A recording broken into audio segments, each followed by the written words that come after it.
What up, Detroit? Welcome back, Steve and Will. We're doing a little earlier episode today. We dropped a couple late night bangers. We appreciate what you guys are doing. Keep doing what you're doing. Hammer that subscribe button. Hammer the like button at the very least. We appreciate all the comments. We try to read them all. You guys are flooding us. It's hard to keep up with shows that have 120 comments, but we do try. Nice. It's nice to get on at like a normal time. We'll not have to do an episode at 9, 10 o'clock when everyone's getting ready for bed and for real, just tuning in some Detroit Den while they're, trying not to fall asleep, but trying to get you guys a little entertainment, getting ready for game week here coming up in a couple of days, some joint practices. We got all kinds of stuff happening this week. Stick around, like the show. Will, what's on your mind today? Steve, I got to give you your flowers, man, and I'm excited to talk about this one, and I'm going to drop a little nugget at the end of this thing, too, that I think will be pertinent as well, so hang around. But, Steve, we were having a conversation today, and then I think it needs to be brought to the world, and we need to talk about it. Brad did a little interview, and he was speaking to the fact of maybe he might have missed on an opportunity to get somebody, learned from his mistake, and maybe a guy that we got in this season could be Brad making things right. So leaving no suspense, he's talking about Puka Nacua, right? So maybe instead of us having Puka Nacua, we got someone bigger, we got someone faster, more explosive, maybe a better high point catcher of the ball. I'm not going to say better traffic catcher, although he didn't drop a ball all of his senior college career. So, Steve, how you feeling about those comments, man? Do you think that it could be maybe Brad is learned his lesson from Puka, and maybe Mr. Isaac Tesla is the replacement for that learned lesson? So Brad Holmes was on, I don't know what this, it says on the caption, this is football ESPN. I don't know who the guy is, but I saw it on Twitter yesterday. The Crunch Time Sports podcast guys put it out, and it caught my attention. I started watching it. That he asked him who is a player that he looks back at and says that he missed in the draft. And he said, man, Puka Nacua, that one hurt. That one hurt in 2023. So we're like, dang, like Brad, you were in Detroit. Did you have your eyes on Puka during that time? Because, well, what we had to do is go look and say, all right, well, Puka was drafted in the 5th round. Pick 177. Okay, to the Los Angeles Rams. Last pick of the 5th round. So I look and say, hey, who did we draft in that exact round? William. I think Brad had a rare miss here because we took a swing and we missed with Colby Swordsdahl, who has not played much. And I mean, I know he got a couple snaps here and there, like as a rookie, wasn't very impressive. It hasn't been good. He's shut down for the year, and we're looking at Puka Nacua, who's potentially an all-pro, Pro Bowler, one of the best receivers in the game. If you put out a top 20 list, Puka Nacua is going to be on it, okay? So we missed, okay? It's all right, Brad. It happens. Nobody in baseball, you're never going to bat 1,000 if you get enough at-bats, okay? So we're not criticizing. We're just thinking here, what if we had Puka? And maybe, hey, Brad looked at this and said, I'm going to go get Isaac Tesla, who is my favorite receiver in the draft. Brad Holmes' words, not mine.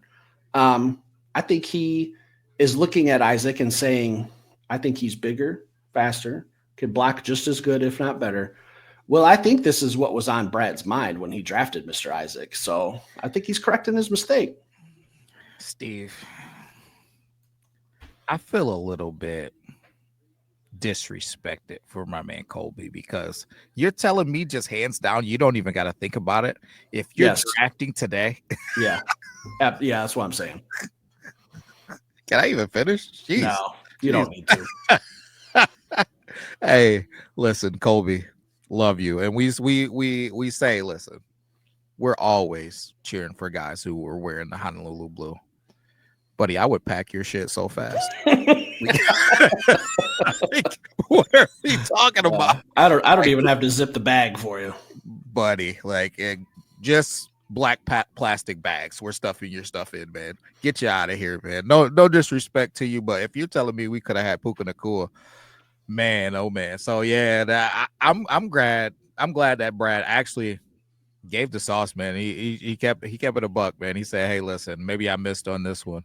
Because I think somebody put it in the comments. I don't know that this is 100% legit. I haven't seen it yet, Steve. Maybe you have, but it's official that Kobe Sorstall will be out for this whole entire season anyway. So um, haven't seen that officially put out yet. I know that he got put on the IR, but I know if those guys are healthy, they're able to be brought back before the regular season if we do that. So that's something that if you guys know that for sure, please cite a source, and we'll do some digging after this, Steve. But yeah, the thought of Puka Nacua, is that what Isaac Tesla is, man? So Steve, that leads to the question. Now it's on the table. There's been the comparisons. Cooper Kupp, Puka Nacua, guys basically that were drafted. I think you did a Jordy Nelson, one that you mentioned often. Do you feel like you can say, I'm not going to say definitively, but that you have a strong suspicion that that's the type of player he's going to be going into his NFL career? Or are you still? I hope so, Will. I mean, can you imagine a receiving core of Amon-Ra St. Brown, Jamison Williams, and Puka Nacua?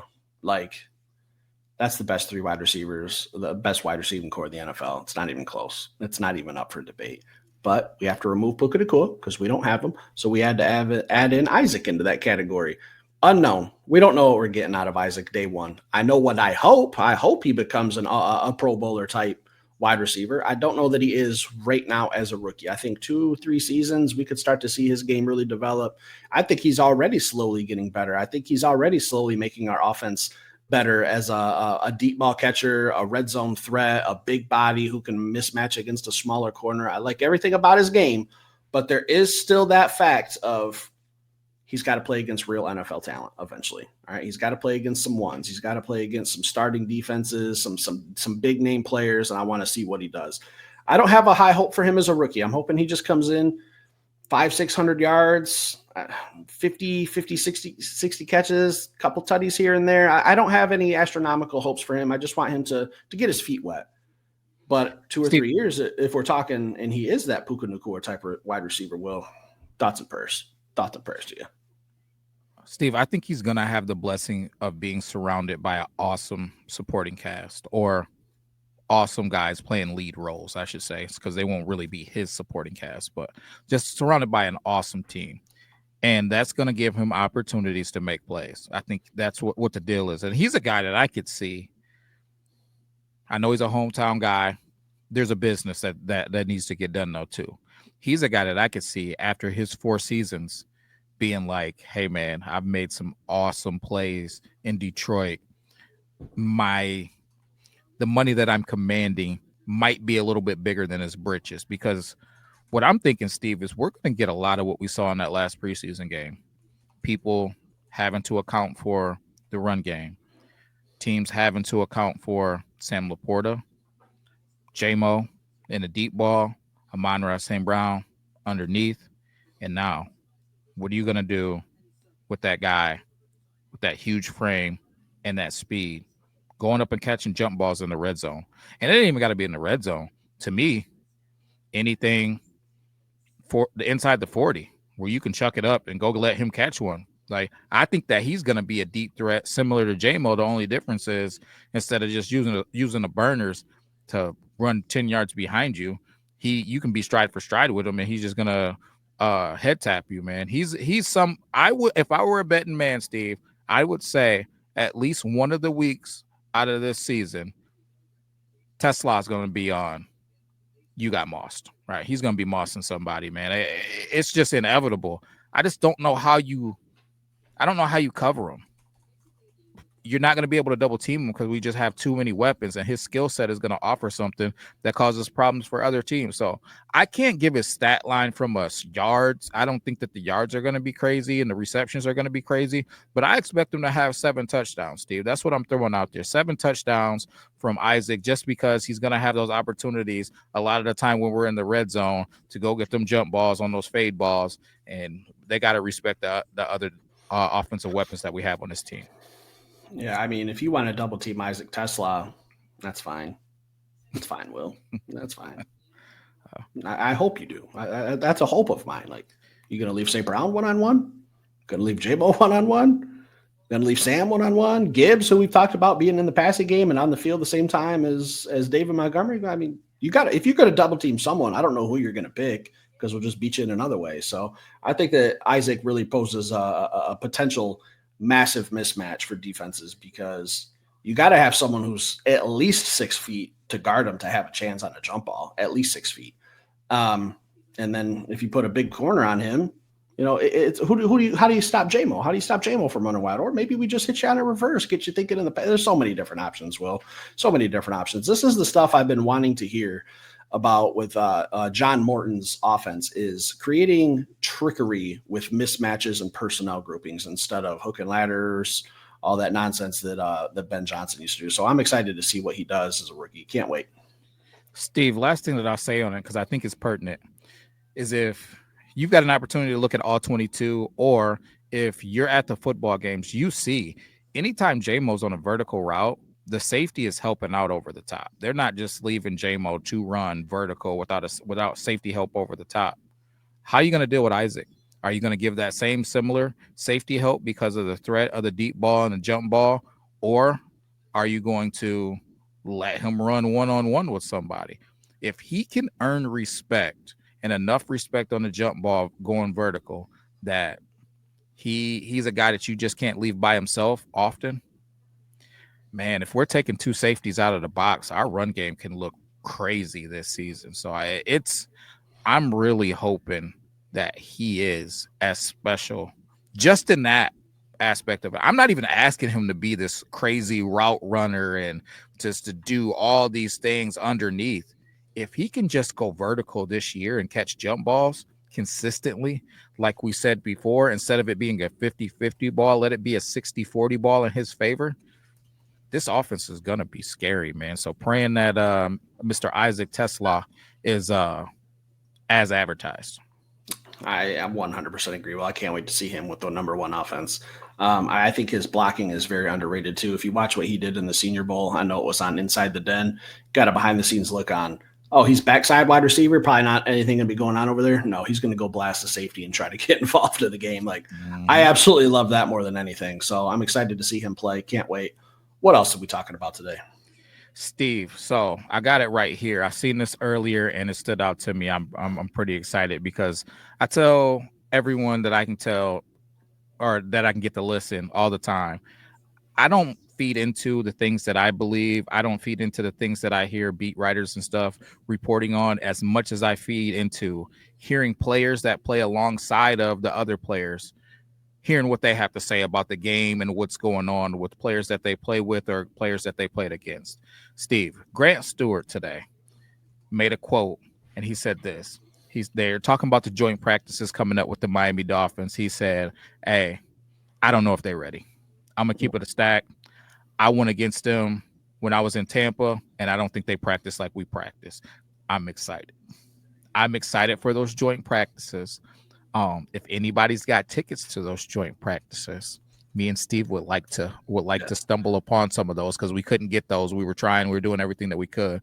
But if anybody's got extras, hit us up. But Thursday we can make it. We're a little tied up tomorrow, but Thursday practice, if you got some extras, love to have them. We get up there, no problem. Yeah, hit us up. But I'm excited, man, because that's where you really find out what these starters are and aren't. Not going to see the starters most likely in preseason. Those guys are going at it at these joint practices. Cannot wait to see what the beat writers are saying, and maybe we'll get a Christmas morning and be able to get our eyes on it on Thursday. But either way that it goes, can't wait to hear about how the starters are faring against the Miami Dolphins, because there's some speedsters. They may not be as tough and as gritty a style team as we are. They're more of a finesse, speedy team, but I'm excited to see how our defense holds up against their speed and how our offense deals with their defense, man, because there's no more truth that I think we'll find throughout these first 4 weeks than we'll find in these joint practices. William, I'm going to tell you this. This is the God's honest truth. All right. I absolutely cannot stand the Miami Dolphins head coach, Mike McDaniel. I don't know what it is. He just looks like a twerp. All right. And I know we don't even have anything to do with the Dolphins or the AFC, but anytime I see that guy like on ESPN or any type of like highlight or social media, he's just so cringy to me. I don't know what it is. I hope we just beat the living piss out of the Dolphins for the next 3 days straight and go into the game and just wipe the floor with them. I don't even have a hatred for the Dolphins. There's no tie for me there. Like, they're not in our division. They're not even in our conference. We only play them like once every 4 years. So it's just, I don't know. I just look at him and he's just a dorky little shit. I don't know why. I just can't stand him. Well, Man, this is my first time hearing you say that about him. I hate him more than Matt LaFleur. Like, that's real. Like, and I hate the Packers coach, the Vikings coach, the Bears coach. Like, it's probably Mike McDaniel and then any combination of those three next coaches. I don't know. He just rubs me the wrong way. Not a fan. So leave it in the comments. Who's your least favorite coach in the NFL that's not in our division? I'd like to hear something about that. I was just going to say, like, you literally nailed it. I hate every coach that's in our division, but outside of that, I wouldn't even know off the top of my head. I mean, we know how the Detroit Lions practice. So if the Dolphins don't come ready, if they're coming a little lazy or just, trying to get through the motions and go through the reps, we'll pound them into the dirt. But I do see some things that they do well from an offensive standpoint. They got some speed that can kill us depending on who's playing for them. So we'll get more into that on our game day show. Not quite tonight. Don't want to spill the beans too early. No doubt, man. Steve, I'm pumped, man. I'm pumped to hear about these joint practices, but there's nothing more. I just wish that we could fast forward to the regular season. I wanted to be here. I want to get to the regular season. I want to continue to get better, but I don't know, man. Really, the only thing that I'm waiting for in the preseason now is to get this quarterback situation kind of settled in and figured out. Outside of that, I'm ready to start the games. And really, I'm not even tripping about the quarterback situation, because the only reason why I want the second team quarterback situation to get figured out is because I want a warm and fuzzy. But the hope is number 2 don't matter. It could be me or you, because we should never be seeing the field. It should be nothing but Jared Goff. The only thing that I would be expecting us to do is to come in and take a knee. Yeah. And I think we can get that done. League minimum. I'm ready to sign right now. No agent involved. Like, just 1 year. That's fine. Retire. Yeah. Done deal. Not even a problem. Anything else for tonight, Will? No, man. I'm just super excited, man. Leave it in the comments. Let us know how you're feeling about, hey, going into these joint practices. You think we about to bust these Miami Dolphins up, or you think they're going to get with us, man? Leave it in the comments. Let me know how you feel. I truly hope so. At least with comments, let us know how you feel about Brad Holmes missing on Puka Nacua. Again, no criticism, just a fun conversation. Let me know who your least favorite coach is in the NFL that is not the Chicago Bears, the Green Bay Packers, or the Minnesota Vikings. Curious to hear some of those answers. Stick around, hit that like button. We'll be back later with another show. Peace.